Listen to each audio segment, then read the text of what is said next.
Good afternoon. My name is Kelsey Wilson, and I'm the Communications Director at the Knox County Health Department.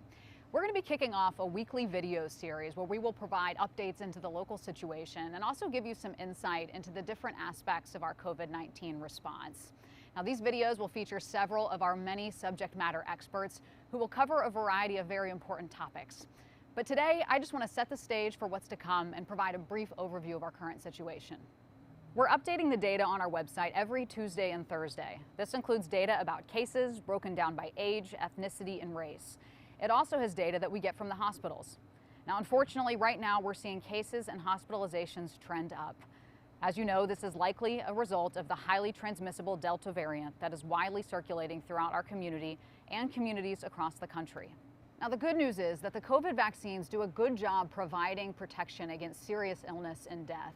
So while vaccinated individuals may still get COVID-19 on occasion, they are much less likely to become seriously ill or die from the virus than those who have not received the vaccine. So we continue to urge anyone who is hesitant about receiving this vaccine to please have a conversation with your medical provider.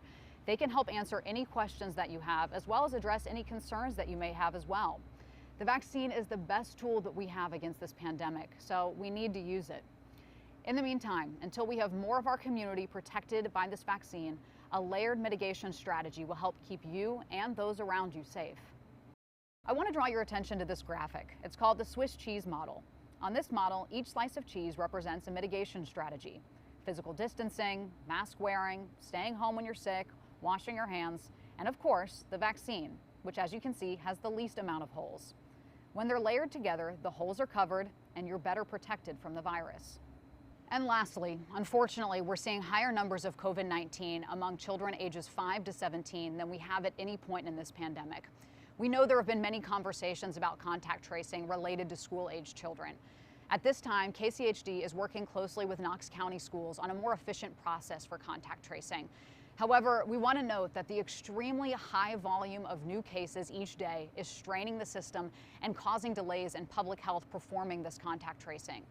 The health department is onboarding additional contact tracing support staff as quickly as possible, but the community-wide spread of COVID-19 is outpacing these efforts. So even with additional team members and new processes, when we are seeing hundreds of new cases each day with their own group of close contacts, it's just simply not sustainable.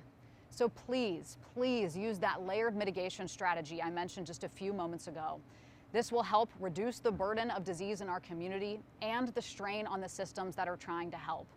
Let's get through this by working together and remembering to be kind to one another as well. We'll see you next week.